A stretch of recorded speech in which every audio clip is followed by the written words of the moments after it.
Hello everyone, Dwarven Moustache here. Yes, I'm going to be looking through the McDeath box. I've had this a little while and, oh yeah, it's yeah, I'd taken the booklet out to sort of read it and stuff, and then left it somewhere else, misplaced it, found it again, and, well, yeah, so yes, we're going to look through the McDeath box. Hopefully everything's sort of showing up on this all right, and it can be heard because I mean this is a bit of a new sort of setup and stuff, and yeah, hopefully everything will sort of show up all right. I can keep this at an angle that sort of I can monitor and stuff, but yeah, hopefully everything will show up all right. Yeah, I just want to sort of say, yeah, it's just the box set.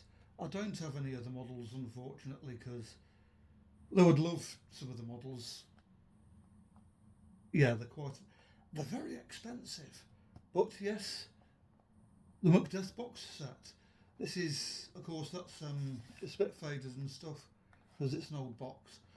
But John Blanche cover art, it's pretty iconic. Well, quite iconic. Not quite as iconic as the like the Amazon Zothique Lady in Green Armour, but yeah. But let's get on to this. Yeah, it's yeah, and in the box, you have you have the booklet.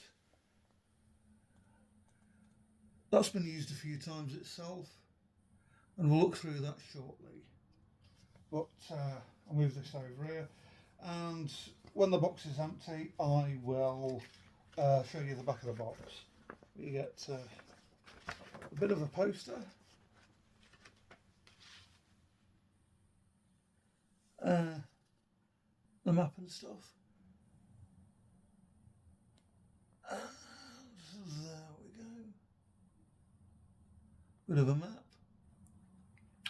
All set on good old Albion. I perhaps should have only got the command sheets. I was quite lucky. I actually had all the command sheets and stuff. Fergus McCuman's Julian McCuman, Jürgen Joriksen, Hugo Joriksen.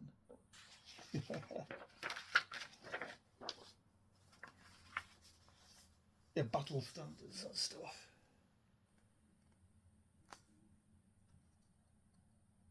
And all of that.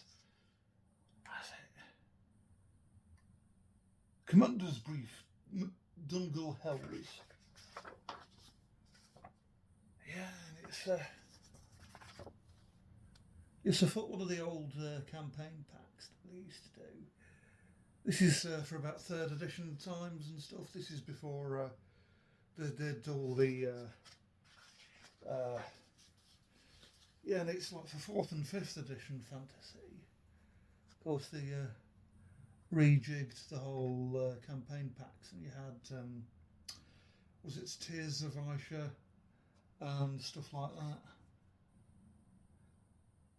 Donald Bain and the clan, McCulligan, at Loch Lorne, Dungle Hills and stuff.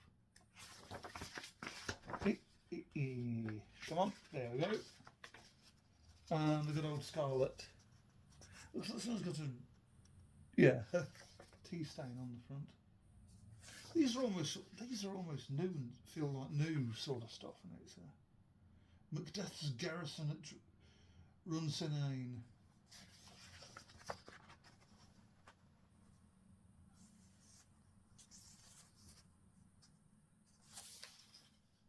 Yeah, Mogro neck break, Headguard Orc. Yeah, that's got King Macbeth profile on it and stuff. Yeah, set on Albion and stuff, and they changed it. It's a Lady Macbeth, Queen of East Albion. Wizard, level 1. Constitution points, 10. Yeah. Ian McCracker's Orcs at Donegal Hill. Ian McCracker. Yeah, 3 wounds and 1 attack.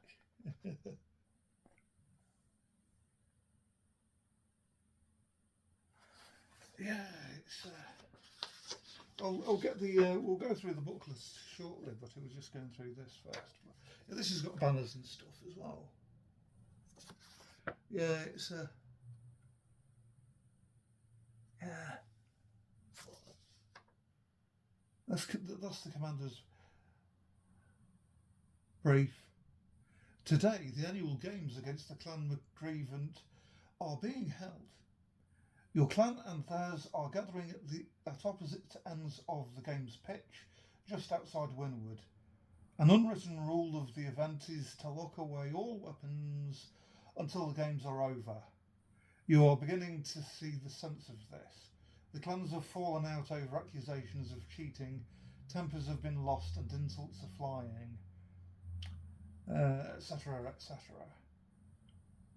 Kit Meccano. Yeah, I'm trying. The other. Yeah. The Maltmen, 16 warrior workers. Bruben Kayla, head malter.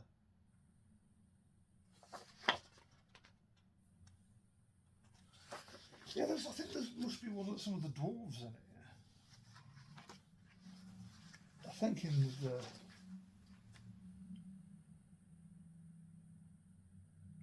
Erica Zargle. Arca Zargle, that's it. The dwarf miner.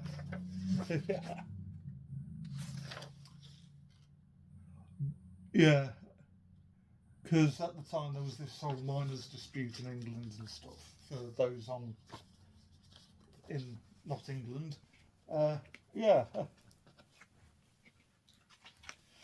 yeah, you got full-on maps.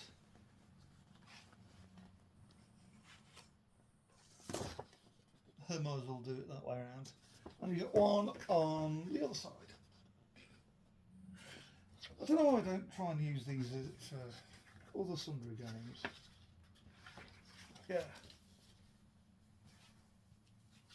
And you got, and I've got most of the tokens, so you don't necessarily have to. Oh yeah, that's taken off.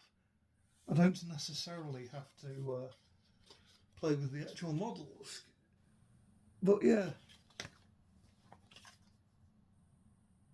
Yeah, a little thank you card from the buyer, and I've misplaced that. Doesn't give their address or anything, but yeah. Let's try and get the rest of these out like this. Right. Right, yeah.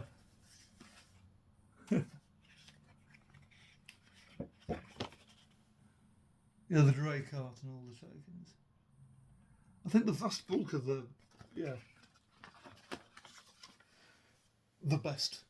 The best character in the game, you'll always win as a barrel of beer.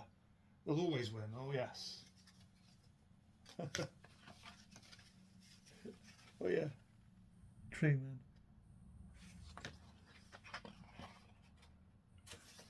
Oh yeah, yeah.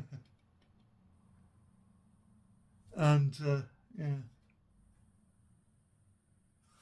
all the warriors and stuff. And yeah, that's of course it's Macbeth. You've got to have not the Loch Ness monster. And other maps. Yeah, I've been wanting to try and do like dungeon crawlers and stuff. Yeah, this is, of course, goes over the top of that, and yeah, should really have kept these all together. Alright, so yeah, I've been meaning to do like a dungeon crawler sort of thing, and it's but yeah. show you the map off again.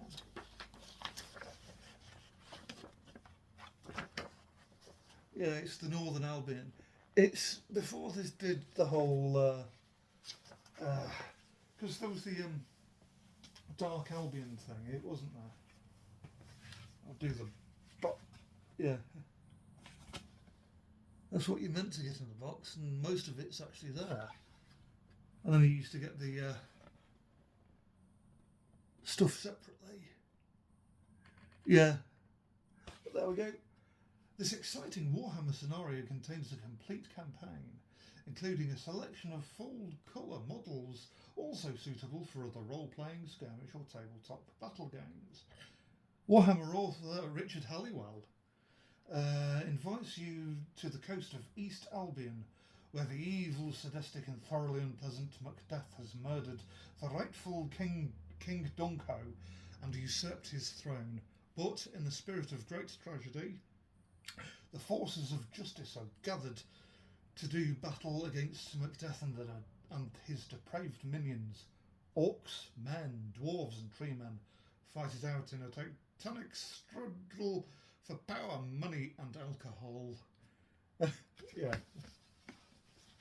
Slip these back in and we can have a look at the booklet. Yeah, I was having difficulty with the zoom on the camera, so that decided it was being weird. So I've sort of got to try and do stuff side on. Yeah. Good old Richard Halliwell. I think the box is a bit scruffy on my sort of thing, but yeah. What I think I might do, I don't know, it's how to do this, because I could, because I'm trying to do it so.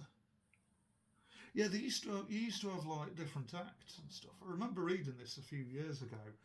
I think I managed to get this probably about 2 years ago in total. But yeah. It's. I read this at the time, but yeah, you got which is the Cod Shakespeare stuff. Trying. Yeah, it's Act 1. You got all the Cod Shakespearean, Macdeathian sort of stuff. Yeah. Of course, it's written by Dietlif Cirque. Yeah, of course. You got Act 2. Because you'd go on to doing the different locations on the map that are showed, and this leads you through going through locations on the map, trying to get and again this 2-player game, and you do the forces. You got 9 different forces, so you could technically do. It's got six players suggested. Bit of with the forces bits just here. It suggests how you can split the different forces between players. So you can do it over a weekend, and you can still have people wander off to just over a weekend, and people can wander off to live their lives and get snacks and lunch and dinner and etc. sorted out, or deal with other sundry life stuff. But yeah, it's Wynnewood Harbour. And to outline, I'll just read the outline sort of stuff on these, because you got victory conditions and stuff. But it's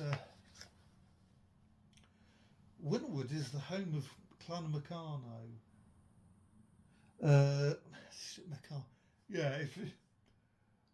I wonder if that's based on the construction toy in England, Meccano. Probably. On the day of the battle, The clan are holding their annual games against the neighbouring tribe, the Grievance. Winwood itself is deserted. The two clans are assembled at either end of the nearby playing field. In accordance with the ancient and tremendously sensible tradition, the competitors have deposited all of their weaponry safely out the way. I think I've read this part of that before. The McCumans, unseen by either clan, land in a number of small boats along the Winwood waterfront. Feelings amongst them are running high. The Meccanoes are their traditional enemies, was the Grievant commando gang, recently dubbed Wimpish McCumans, put sugar on their porridge. Sorry, how dare they put sugar on their porridge? Put that in 6-foot-high letters along the wall of Castle McCuman. This was a damning insult, and one which the clansmen are eager to avenge. And other stuff. You've got a lovely map, so you set the board out. And in the centre you got where the games are held. Yeah, you got the kyber tossing thing. It's, all men love a kyber toss. All of them, yeah. Well, we don't mind it at least. Yeah, and of course you got. Sorry to those with who, to quote this, like sugar on their porridge. I quite like it. And we've got a token for that monster. And Donald Bain, King Dunco's oldest surviving son, has rallied the clan McGun to his cause. The only route from McCoolagan homelands to McDeath's kingdom is through the Lorme Valley. The distillery is sited next to Lorme Beck, a mountain brook for which its water is drawn. Yeah, there's a monster in there, Loch Lorme. I wonder what that's based on. Well-known tourist attraction is the monster. Yeah.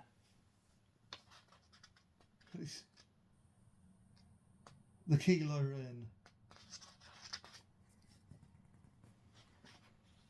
Yeah, and it's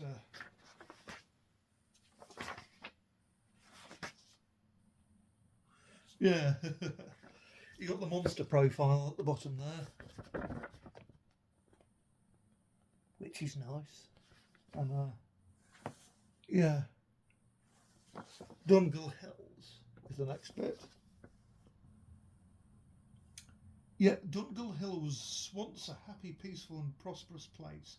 The villagers, who are a mixture of dwarves and men, derived a handsome living from their small silver mine and the steady traffic along the forest road. After Macduff came to power, Dungall's tranquility was soon shattered. The tyrant needed funds for his armies, and Dungal is strategically placed for the defence of Runsinane. Macduff appointed one of his lieutenants, Ian Muckraker, as the new governor. Muckraker, and a horde of orcs marched to Dungall and took possession of the village.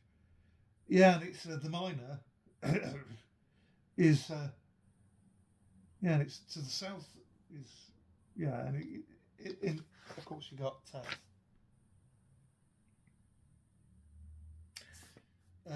Arcazargal. You got yeah, lovely. Arcazargal, of course, is the miner, because it's one of those things that I was looking at a few things about whether or not Warhammer was meant to be satirical, and it's sort of at this sort of time we'd got there was in real time, you'd got Arthur Scargill, who was having. There was a miners' dispute with Margaret Thatcher or Madagascar Thraka, and it's sort of like, well, yeah.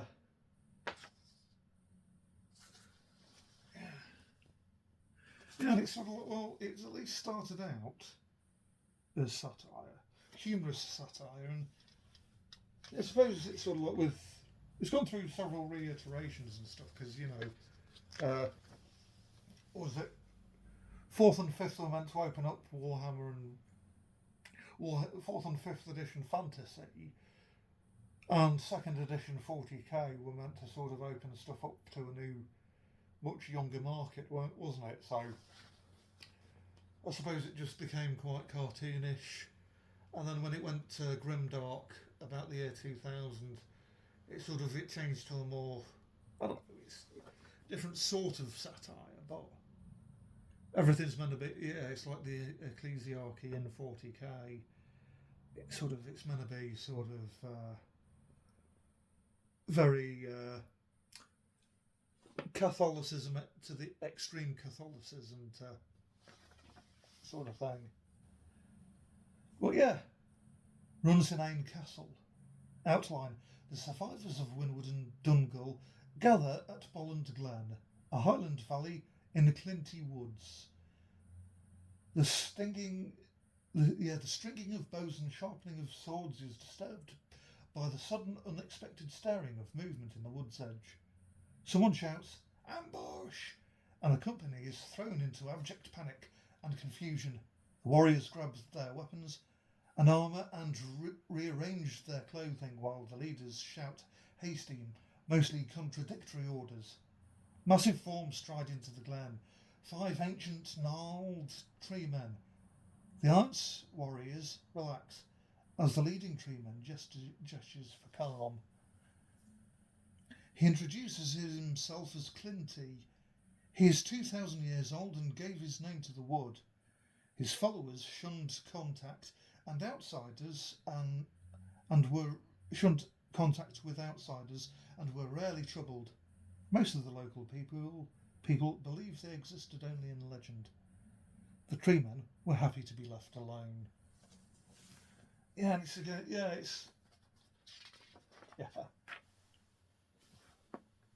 you got special rules and stuff. Prince Charles is chained and manacled by his wrists and ankles, which have a toughness 8 and a wound. Yeah. And you got Runsinane Castle there. Yeah, I was a bit fond of this campaign because, and then you get sort of the whole, you get the maps that, the layouts and stuff, and you get some stuff on there to potentially make your own terrain and stuff like that. There we go. And yeah. The team, and there's Dave Andrews in there, and John Blanche, several others that should be well known to those in the know. But yeah, and you got yes, this is the first time in about 2 years I've looked through this, as you can probably tell. But yeah, I'm quite pleased with this. I'll have to see about trying to go through this properly and see about. Trying to do stuff like, acknowledgements: Ken Douglas, Bob Naismith, Steve Cook and Xavier. Bibliography: Shakespeare's Othello, Albert Camus's A Happy Death, James, All the World's Railways, 1963. Yeah, and it's there's Richard Halliwell, John Blanche, John Ackland, Dave Andrews, Charlie Elliott, Joanne Podolsky, Bob Naismith, Julie Weaving, Susan McLaughlin, Ian Varley, David Oliver, Rick Priestley, Mark Gascoigne and Paul Coburn. all get mentions at the bottom there. Yeah, it's well, yeah. I hope that's all right. I hope this all comes out all right. But yeah, that's the McDeath box set. Yeah, this was mainly for 3rd edition, and as you can probably, yeah, it's Richard Halliwell at the bottom. Yeah, this was all pretty much for, yeah,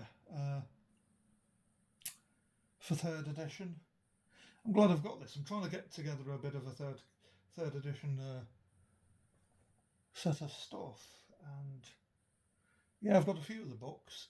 I'll have to video them and do a bit of a book through sort of thing again with a lot of these, and yeah, because I tried doing it a bit before, and yeah, it YouTube decided to do a YouTube thing, and YouTube's all over the place, and I was a bit upset by it. But I'll have to video some of the books again, and yeah, if you've seen some of my model sort of videos, I'll have to try and sort some stuff out. Yeah. Anyway, stay safe, stay groovy.